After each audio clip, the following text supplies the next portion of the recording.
Good morning students. आज हम नया चैप्टर स्टार्ट करेंगे। Chapter 9 soil. सॉइल एक नेचुरल रिसोर्स है और ये बहुत इम्पॉर्टेंट है हमारी लाइफ के लिए और प्लांट्स की लाइफ के लिए। प्लांट्स बिना सॉइल के ग्रो नहीं कर पाते हैं। रूट्स जो होती हैं सॉइल के पार्टिकल्स रूट्स को होल्ड करके रखते हैं और सॉइल प्लांट को वाटर के साथ साथ न्यूट्रिएंट्स प्रोवाइड करती है जिससे उनकी ग्रोथ होती है। और ये न्यूट्रिएंट्स फ्रूट्स में जाते हैं, फ्रूट्स में या जो फूड होता है उसमें जाते हैं, और जब हम उन फ्रूट्स को या फूड को खाते हैं तो ये न्यूट्रिएंट्स हमारी बॉडी में आते हैं। तो अल्टीमेटली सॉइल हमारे लिए भी बहुत इम्पॉर्टेंट है। दूसरा, सॉइल के जो पार्टिकल्स हैं रूट को होल्ड करके रखते हैं जिससे प्लांट जो है वो उसको मजबूती मिलती है और वो आराम से बड़ा हो सकता है, गिरता नहीं है।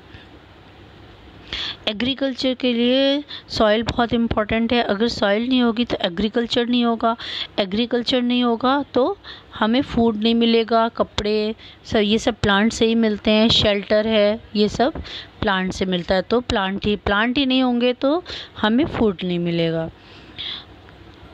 और दूसरा, सॉइल में बहुत सारे ऑर्गेनिजम्स रहते हैं, माइक्रो ऑर्गेनिजम्स, बड़े ऑर्गेनिजम्स भी रहते हैं जो बिल बना के सॉइल में रहते हैं।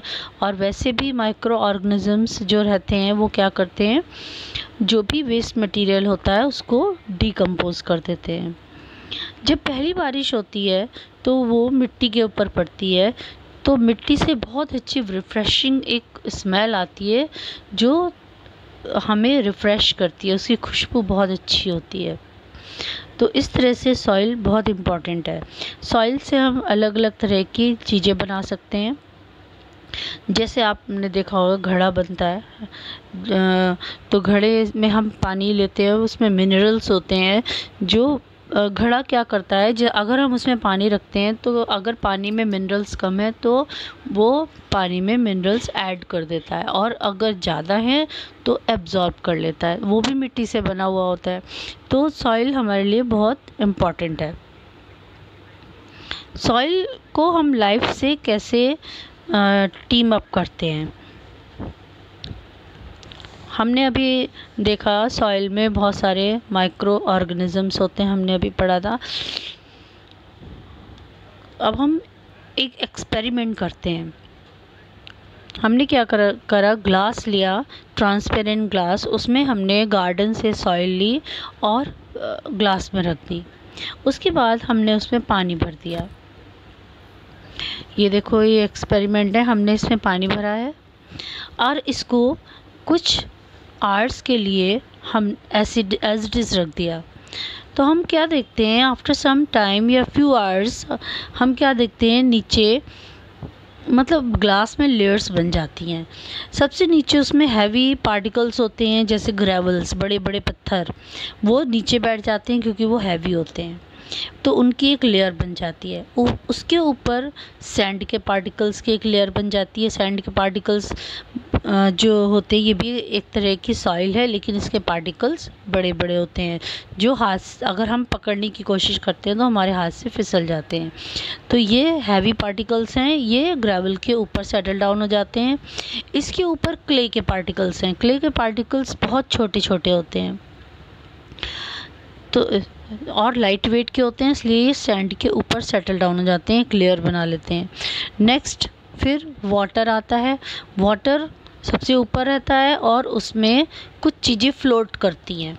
वो क्या चीज़ है, वो है ह्यूमस। ह्यूमस मतलब dead material of the plants and animals, जिससे खाद बनती है और ये डेड मटेरियल जो है डिकम्पोज होके प्लांट में दोबारा से चले जाते हैं और ये खाद का काम करते हैं। ये है पूरा हमारा सॉइल प्रोफाइल। ऐसा ही सॉइल होता है। दूसरा हम पढ़ेंगे कि सॉइल में पॉलीथीन बैग्स को नहीं डालना चाहिए। पॉलीथीन बैग्स हैं या प्लास्टिक है, इससे क्या होता है, सॉइल पोल्यूशन होता है। सॉइल के जो पार्टिकल्स होते हैं वो थोड़ी थोड़ी दूर दूर होते हैं, जिससे जो एयर है वो आराम से सॉइल के अंदर जाती है और जितने भी ऑर्गेनिज्म सॉइल में रहते हैं उनको ऑक्सीजन मिलती रहती है, तो जिससे वो सरवाइव करते हैं। अगर पॉलीथीन या प्लास्टिक सॉइल में हम डाल देंगे तो क्या होता है, वो ऑक्सीजन की सप्लाई को रोक देते हैं, जिससे माइक्रो ऑर्गेनिज्म डिस्ट्रॉय हो जाते हैं, मर जाते हैं और सॉइल का स्ट्रक्चर जो है वो ख़राब हो जाता है। इसलिए सॉइल को हमें पोल्यूट नहीं करना चाहिए, उसमें केमिकल्स हमें नहीं डालने चाहिए। केमिकल्स हैं, पेस्टिसाइड्स हैं, वेस्ट प्रोडक्ट्स हैं। अगर हमें केमिकल्स डालने भी हैं तो हमें उसको पहले ट्रीट कर लेना चाहिए।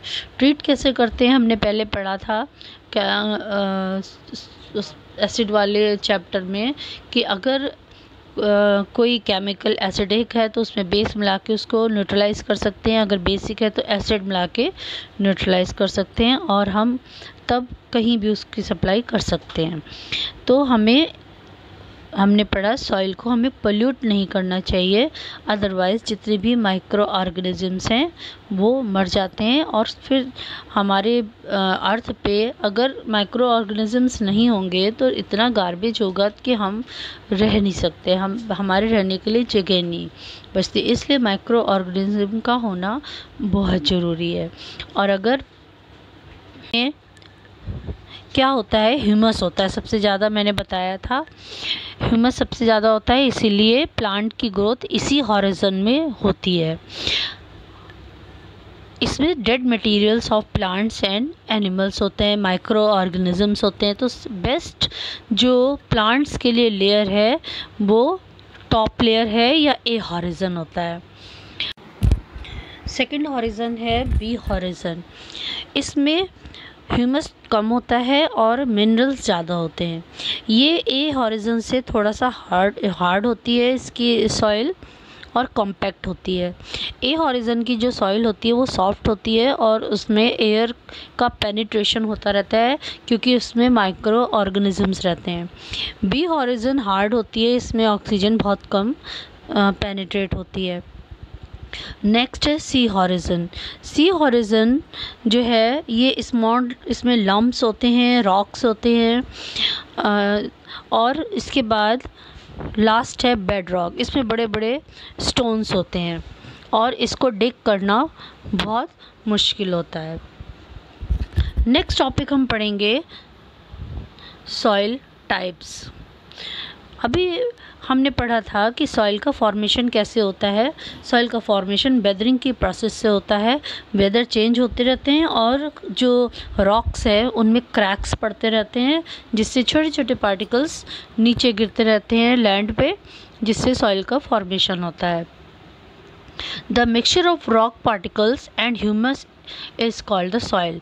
मीन्स ह्यूमस और रॉक्स पार्टिकल्स, इन दोनों को मिला के हम सॉइल कहते हैं। सॉइल को हमने 3 में डिवाइड किया, Sandy soil, clayey soil and loamy soil.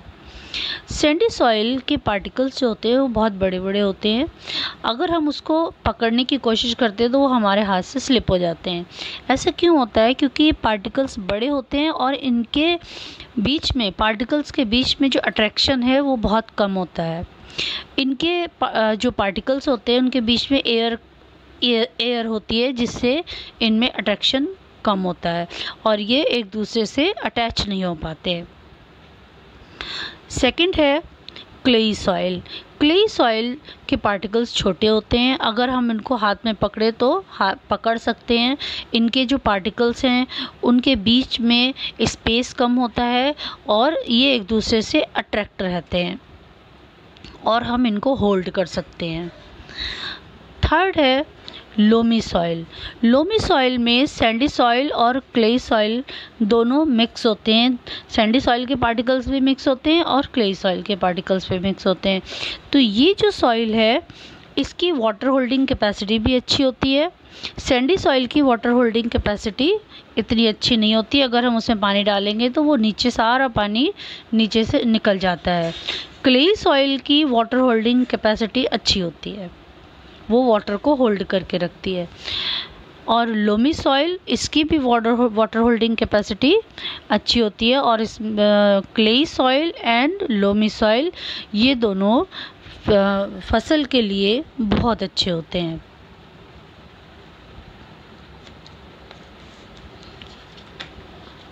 Next activity हम पढ़ेंगे, ये सॉइल की एक्टिविटी है। हम किसी भी सॉइल, अगर हम इन तीनों सॉइल में से सैंडी सॉइल को अगर हम उसमें पानी मिला के अगर हम उसको लम्स बनाना चाहें तो हम नहीं बना सकते। लेकिन लोमी सॉइल के भी नहीं बन सकते क्योंकि वो भी मिक्सचर होता है बड़े पार्टिकल्स और छोटे पार्टिकल्स का। बट जो क्लेई सॉइल होती है, हमने देखा होगा क्ले मिलती है मार्केट में, उससे हम बहुत सारे स्ट्रक्चर बनाते हैं। तो उसके जो पार्टिकल्स होते हैं बहुत ज़्यादा छोटे छोटे होते हैं और आपस में जुड़े हुए होते हैं, उनमें एयर जो है बहुत कम पास होती है। तो उसको हम गूंथ के डो बना सकते हैं और उससे अलग अलग स्ट्रक्चर बना सकते हैं। जैसे ये बनाया गया है, उसको गूंथ के अलग अलग स्ट्रक्चर बना सकते हैं हम।